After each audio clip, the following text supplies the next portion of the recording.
11th admission 2025-26 चे round 1 चे allotment लागलेले आहे, म्हणजे विद्यार्थ्यांना कॉलेज मिळालेले आहे।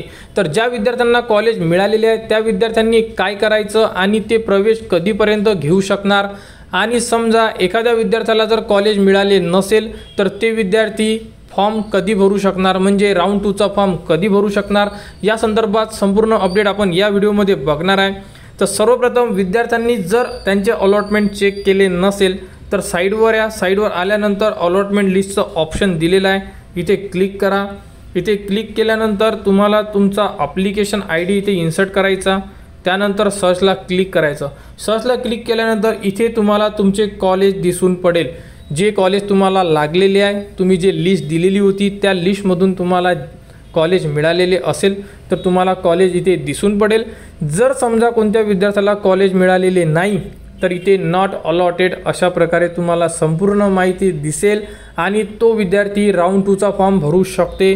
आणि एखाद्या विद्यार्थ्याला लागलेले कॉलेज घ्यायचे नसेल तो विद्यार्थी सुद्धा राऊंड 2 चा फॉर्म भरू शकते।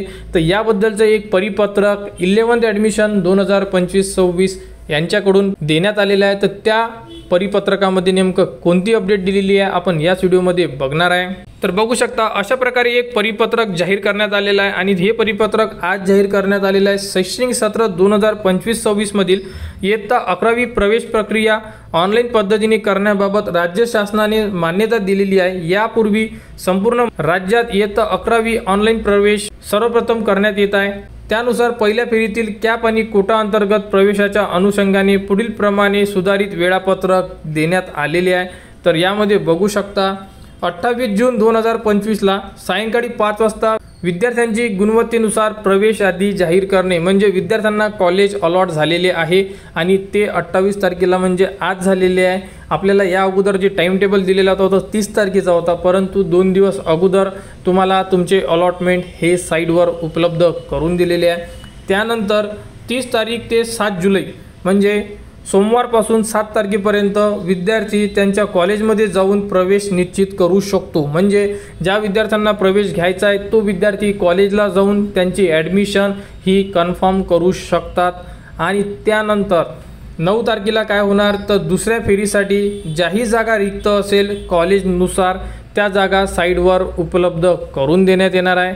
तर अशा प्रकारे हा टाइम टेबल आहे। आणि त्यानंतर 9 तारखेनंतर 11 तारीख ते 12 तारखेला विद्यार्थी राऊंड 2 चा फॉर्म भरू शकतात। राऊंड 2 मध्ये कोणते विद्यार्थी फॉर्म भरू शकणार तर बघू शकता यामध्ये ज्या विद्यार्थ्यांनी राऊंड 1 मध्ये म्हणजे राऊंड 1 मध्ये जे नंबर लागलेले आहेत त्यांनी जर प्रवेश घेतला नाही ते विद्यार्थी राऊंड 2 भरू शकतात, म्हणजे R2 भरू शकतात।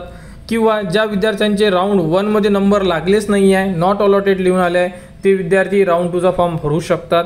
किंवा एखाद्या विद्यार्थ्यांनी 11th साठी रजिस्ट्रेशनच केलेलं नसेल, म्हणजे राऊंड 1 मध्ये काहीच केलेलं नाही आहे, तर तो विद्यार्थी राऊंड 2 मध्ये पार्ट 1 आणि पार्ट 2 दोन्ही फॉर्म भरू शकतो। अशा प्रकारे ही एक अपडेट आहे। तर 11th ॲडमिशन 2025-26 चे संपूर्ण विद्यार्थ्यांनी त्यांचे अलॉटमेंट चेक करा, कोणते कॉलेज मिळालेले आहे हे चेक करा आणि सोमवारपासून तुम्ही तुमचा प्रवेश निश्चित करू शकता। आणि 11th ॲडमिशन 2025-26 बद्दल जी पुढील अपडेट येईल ती तुम्हाला आपल्या चॅनलवर देण्यात येणार। त्यासाठी आपल्या चॅनलच्या कनेक्टमध्ये राहा, चॅनलला सबस्क्राईब करा व हा व्हिडिओ इतरांपर्यंत शेअर करा।